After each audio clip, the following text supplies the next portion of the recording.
Hey guys, welcome back to the stream. Here I am bringing you another interesting thing to note about Google Ads specifically in 2023. I am not going to give you a generic outline as to what are the best practices as far as PPC is concerned. If there's anything that I don't want to do, that is to keep things generic. So I'm going to jump into things as specific as I can, and we would be talking about Google Ads specifically and how you can overcome some challenges that 2023 has in store for you. Basically, what we would be talking about is we would be looking at how things were before and how things are going to be, and how that is going to impact us, and what are the areas where we were scared in the past as far as Google Ads is concerned, and how we can overcome those challenges. And finally, we're going to layer that with what are some things that you should do when everybody else is doing something else, and how not to get carried away and follow the crowd, but stick to your business perspective and do things according to what your business demands. So I'm not going to waste any of your time. Let's get started. This is going to be a very crisp session, and I hope you can pick one or two insights from this and run along with this to make sure your Google Ads campaigns are seamless. So let's get started. What you see on your screen is a before and after comparison I have put together for you. We would be looking at how things were before until now, and later we would be looking at how things are going to change. Then we will go ahead and see how you can overcome those challenges. All right, so what you see on your screen is the before side of the story, which clearly indicates what we were doing so far. Now, if you observe, extremely tight ad groups is what one of the best practices by the book says when you're working with Google Ads, which means you need to make sure that your ad groups are as tightly themed as possible. Sometimes this was communicated to us, which worked in the past, which is we were very, very stringent as to grouping things together by the way they sound. For example, if you are talking about keywords, let me give you an example. If we were looking at things related to buy books, if this was your keyword or your root keyword, what we were doing, were we were dividing this into variations which were talking about buy related keywords, and then we were also looking at purchase related keywords, and we were also looking at sale related keywords. Now, each of these used to constitute three different campaigns of the same ad group. But think about it, the way things are changing now, Google understands that all these things are meaning the same thing, right? They are talking about the same theme. Now it is no longer about how they sound, what keyword phrases are being used. Now what matters is the intent. What is the intent behind all these three ad groups? In a way, all of these three things talk about buying books, right? Whether you call it purchasing books, whether you call it sale, whether you call it something else, it is talking about the theme where we are trying to buy something, right? So that is what I mean when I say that we're extremely stringent when it came to grouping ad groups. We didn't care about the number of ad groups. We were only bothered about the way these keywords sounded. So we also had single keyword ad groups where one ad group had just one keyword in three different variations because we wanted to make sure we keep it as extremely relevant as possible. What this does is this shoots the number of ad groups that we would be creating, right? Now, then you had another ad group or different ad groups where we had branded keywords, where we had long tail keywords, where we had different variations, and the list went on and on and on. So we rarely bothered about comprehending all these things and making it into a very, very simple to handle structure. But sometimes we also created different campaigns for the same product because they were sounding different, right? Now we didn't really care about the number of keywords because we thought that it doesn't matter, and thought about we didn't want to miss out any of those variations, and we there were situations when we either switched to phrase or exact, but we included those unlimited number of keyword variations. So this resulted in extraordinarily long ad groups with a huge list of keywords. Now, I'm not saying these were wrong. These were extremely optimized way to do things back in the day, but things are going to change now.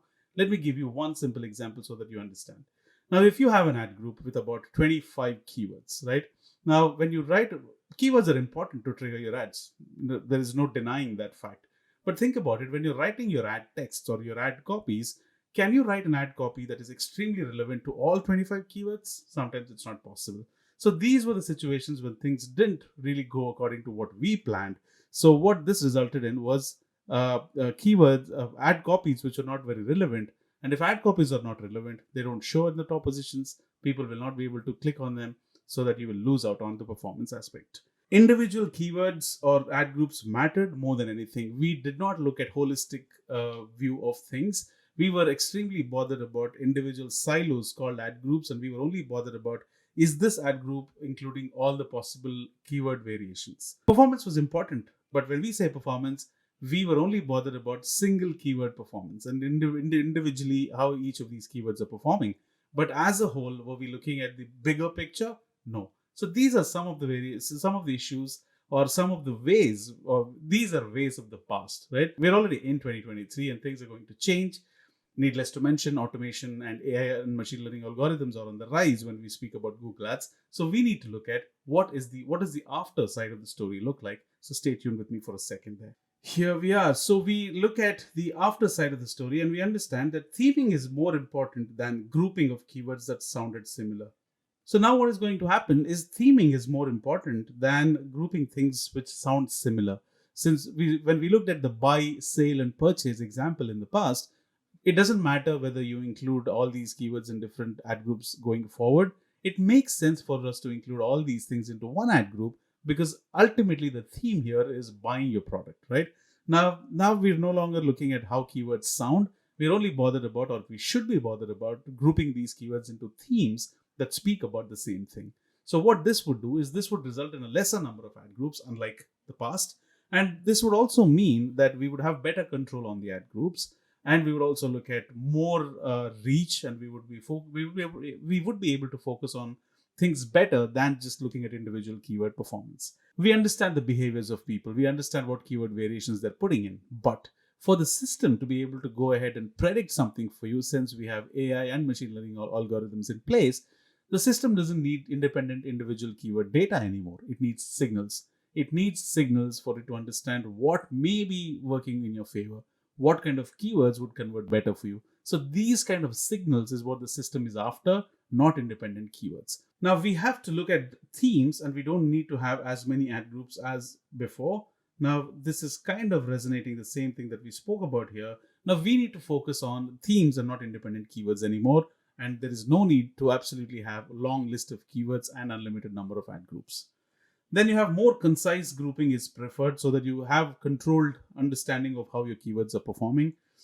Consolidation is the key. In a way, both of these things are talking about the same thing. Now you need a consolidated approach to your campaign where you focus on the signals and not independent keywords which are unlimited in number, because you can keep adding them, right? Then you have try to get a holistic view of Google to gain as much insight into your campaigns as a whole and let AI make predictions for you. Now, you don't need to look at independent keywords day in, day out, look at the keywords, add them. You need to do it, but you need to understand the signals better, not just independent keywords going forward. That's about it. Now, stay tuned until you get the scare of your life next. Not to scare you, but just to give you an understanding of how things are going to be going forward. Every Google Ads advertiser's nightmare is about to come true. No kidding. What I mean by that is Google is pushing people to go ahead and opt for broad matched keywords and couple it with smart bidding, because it apparently is the best combination. And I also have seen it perform better than the previous approach. But is it a wise approach? Because our experience tells us something else. We are absolutely petrified of broad match keywords, aren't we? Because they are scary. I mean, you have lesser control. They tend to be expensive. You have no control of the expansion. You have no control of the bidding. Broad match is absolutely haywire. Even if I'm using smart bidding as a combination with broad match keywords, it's still really confusing, right? Now we need to look at. But wait, should we be scared? Let's look at what it means. Let's find out.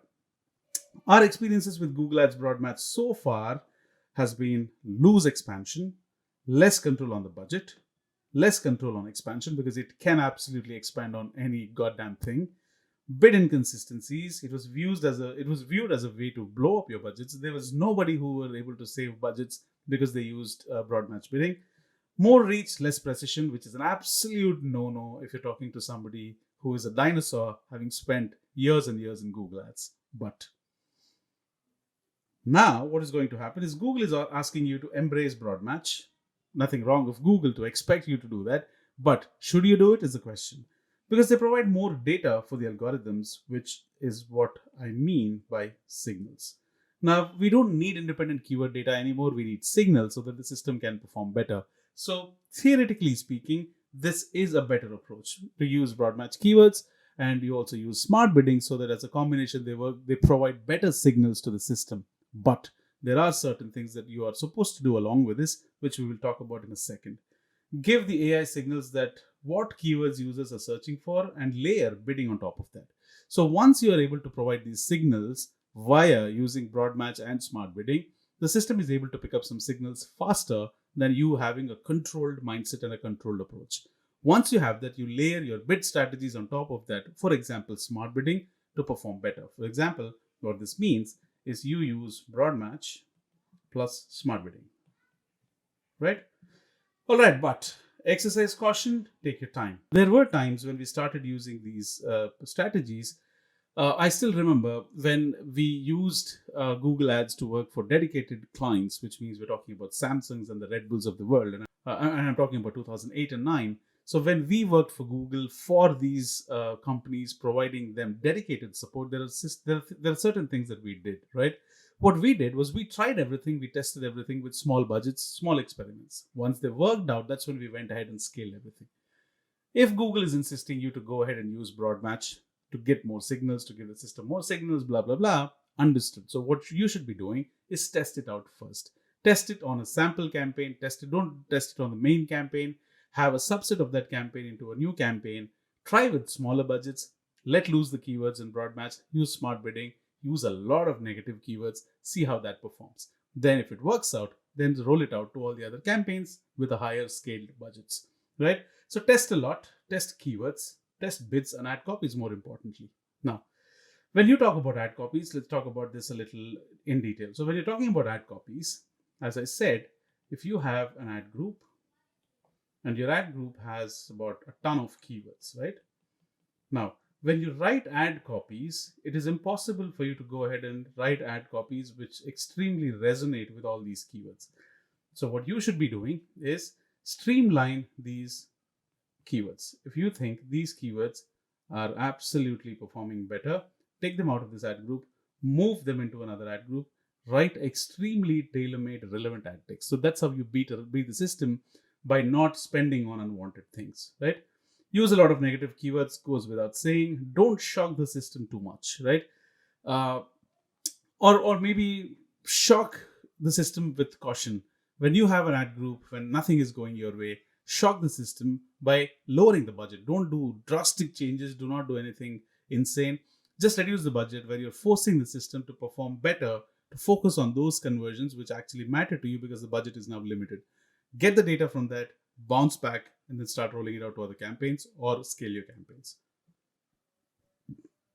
Do not mess the original campaigns too much. Always try it out small, then expand.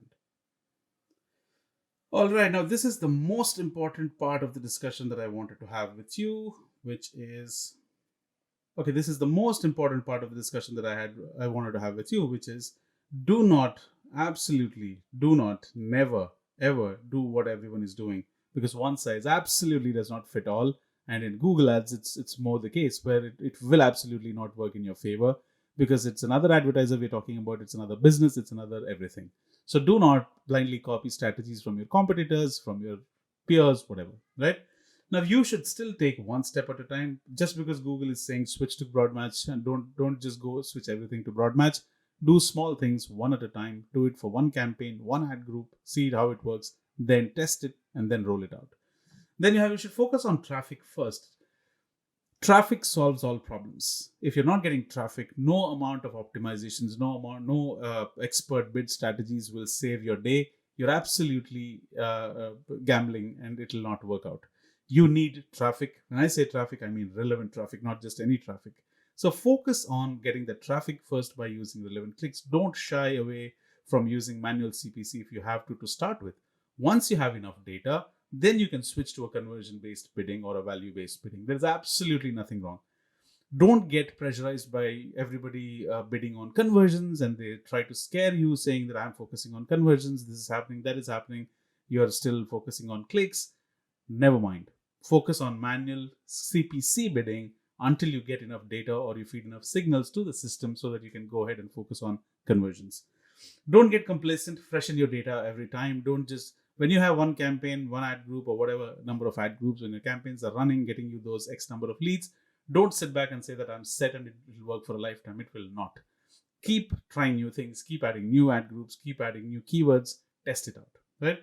Don't just show ads to people searching for keywords. Now it's time for giving more signals, which means you need to be able to leverage the AI and machine learning systems better for the ads to perform using these signals, not just independent keyword data where you're investing your time, you're optimizing every day. If you don't optimize, they will not perform. That's a bad strategy to have in 2023.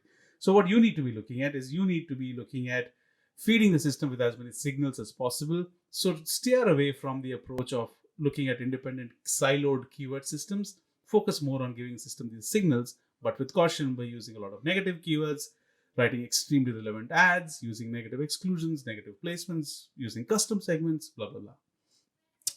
Feed the system with what you need, right? So you need to constantly be telling the system that this is what I'm looking at. This is what my audience looks like. These are the keywords that my audience constantly searches for. These are signals that you're giving to the system, not independent keywords, right? So for example, a better example of that would be using custom segments. Create a custom segment, put in all the keywords that you think are profitable for your business or match your audience persona. Then that would be used as an input to the system to find and form more signals and to reach out similar audiences. All right. Okay, this is what was happening so far, where we were looking at collecting data, we were tracking behaviors. But this only reflects what people are interested in. But what we need to be looking at is we need to be tracking signals. This will tell us what users actually want. And this, with the AI and ML algorithms that Google has, will be able to scale your ads and will be able to scale your performance. It may take some time. So what would happen, irrespective of anything, is it definitely needs time. So once you give it the time and when you exercise things with caution, your ads are bound to perform no matter what anybody says. Things you need to be careful with: do not indulge in super big ad groups. This reduces the ad group relevance. Too many keywords can't ensure you have relevant ad copies. If you have too many keywords, it doesn't ensure that it is evident that you will not have optimized ad copies that matches all the 25 keywords that you may have in your ad group. So please streamline them, break them into different ad groups, write extremely relevant ad copies. Isolate them is what I meant, and keep things relevant. All right, downscale first and then upscale. Now this is in a way a summary of what I wanted to talk to you about. Now whenever you're trying anything new, always downscale things first. You don't need to you don't need to shock the system and you don't need to shock yourselves by doing everything at once. So what you need to do is take one thing at a time, take one element at a time, downscale it. If you have 100 keywords in one ad group, bring it down to 10, make 5 ad groups, right? So downscale it first, try it with smaller groups. If it works out, then you need to roll it. Same is the case with negatives. As many negatives as you can think of using your search terms report, that will be a lifesaver for you. Then you have ads. This is exactly what I meant here. When you when you have a long list of keywords in an ad group, you cannot have relevant ads that resonate with all the keyword themes. So isolate them, group them into different ad groups, and take it ahead from there. Then you have bids. Do not shy away from using CPC based bidding first until you have enough signals or conversion data for you to switch to a CPA based or a value based bidding. There is absolutely nothing wrong.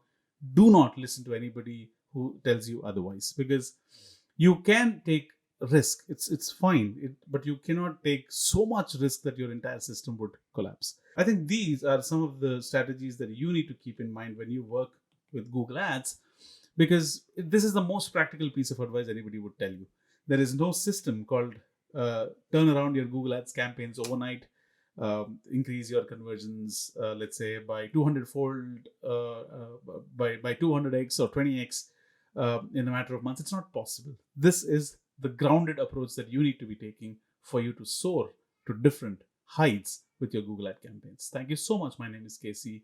If you have any questions, you know what to do. Thank you so much. My name is Casey. Ciao.